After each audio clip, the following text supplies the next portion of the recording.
So, to many in the audience, I believe that Mr. Yair Cohen doesn't need introduction. He used to be your commander, כמפקד 8200, אני אחליף רגע לעברית. כיום יאיר כהן משמש כראש חטיבת הסייבר באלביט.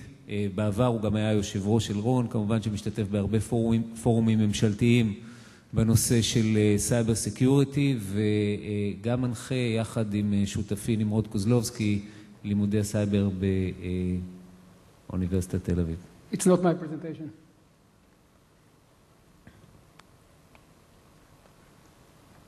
Thanks, Gadi. Winston Churchill is attributed the phrase that after the First World War, we understood how crucial will be the air dimension during the next war, but we didn't understand how much. I think that the same equation is relevant to the cyber. We do understand how crucial will be cyber for the next war, but really don't understand how much. We are living in a world with 500 million of cyber attacks. Maybe it's one of that. I repeat the number. Please make me the presentation. I repeat the number. 500 million cyber attacks every second. You ask me, how do I know? According to Israeli company Checkpoint, a year and a half ago, according to what they have checked only on its infrastructure, they assess that they have more than 300 million cyber attacks per second.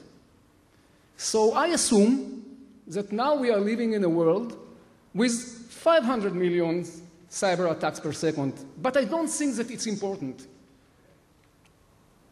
Here, what is important is that in this group, all of us, this is the location of all of us.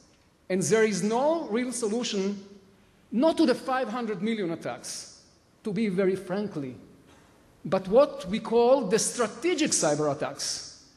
And that includes what's the theft from the CIA, NSA, FBI, what they call the digital Pearl Harbor in 2007, and nothing has changed.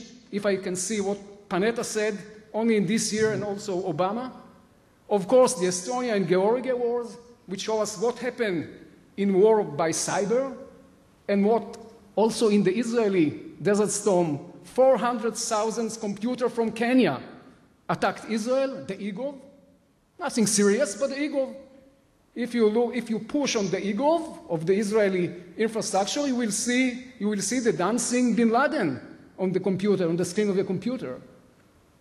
And of course, the most interesting, and we have heard about it, cyber attack occurred against the Stuxnet in Iran. For the first time, it was the physical cyber attack. And I like what Professor Ben Israel said in an interview regarding this conference when they asked him, who did it? And Itzik said, I don't know, I really don't know, but it was nothing has sealed and signed by the soldier corporal Shoshana from A200. But I think that we see for the first time what happened, of course, according to publications, only to publications, what happened in real physical attacks. And I fully agree with Obama and Panetta that nothing has changed since 2007, and they said, we are under constant attack, military as well as the civilian sector. I would like to say something very, very important, according to my opinion, regarding what is happening in the Stuxnet. According to the publications, according to our estimations, the attackers found this SCADA network. And I would like to say that 90% of the whole infrastructure in the world, also in the Holy Land, based upon SCADA, and those based upon protocols from the 70s, from the 80s.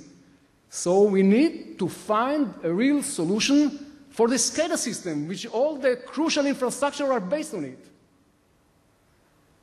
What are the challenges in the new battlefield?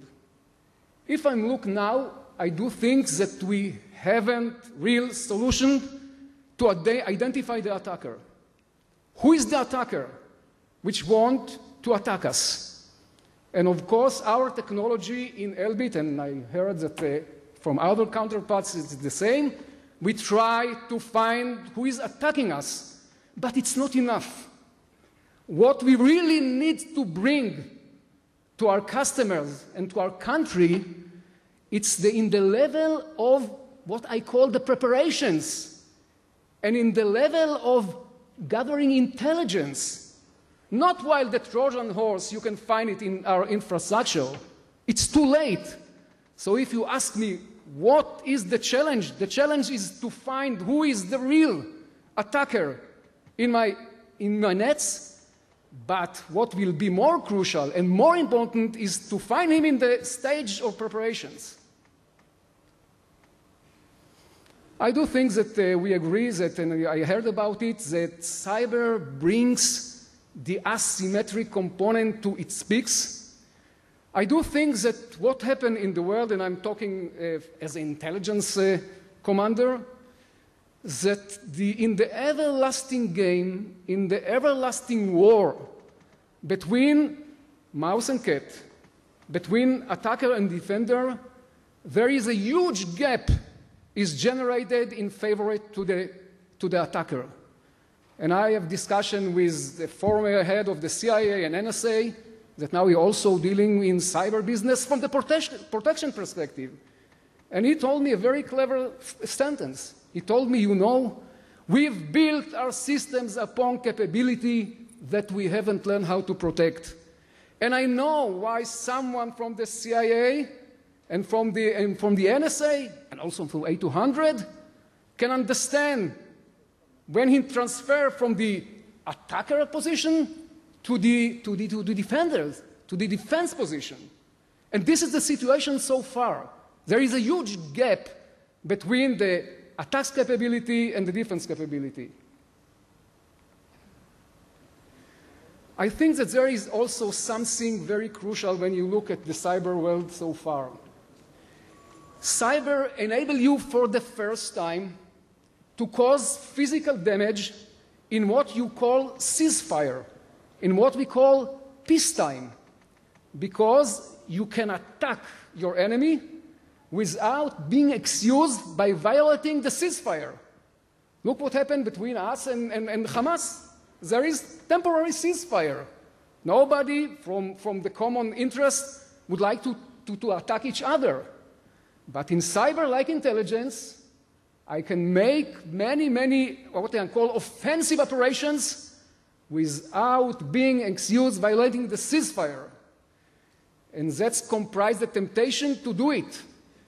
And that's why the great poet, the Israeli poet Yehuda Amichai, while he said in his very famous poetry, there is all the time permanent wars in the world. But all the time it's in another location. And I fully agree with Joe Ovel, who said that peace is actually war and war is actually peace. And this is the situation so far. If you ask me, in the worldwide, what is the situation regarding the protection in the IT infrastructure, I do think that we can take this stance and try to think and try to imagine that this is the situation. We try to prevent from the attacks upon our IT infrastructure.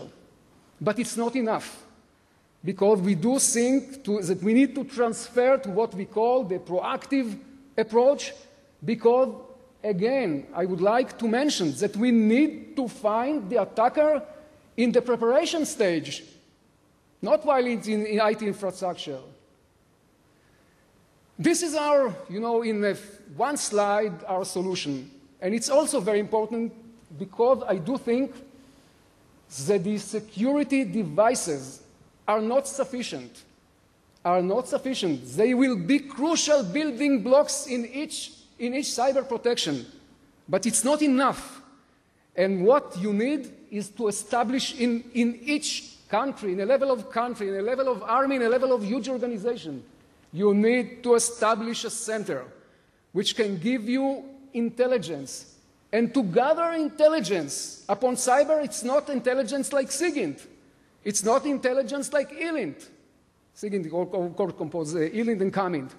It's something else. It's new experts. It's not maybe the same enemies will attack us, but it's something has changed by the capability and the ability to see it.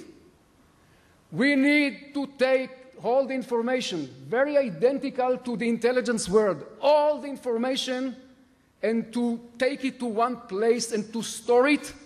And after that, in this storage, we can do the analysis, the anomaly, and everything. But we need to do it, and it costs a lot of money, and it's very complicated.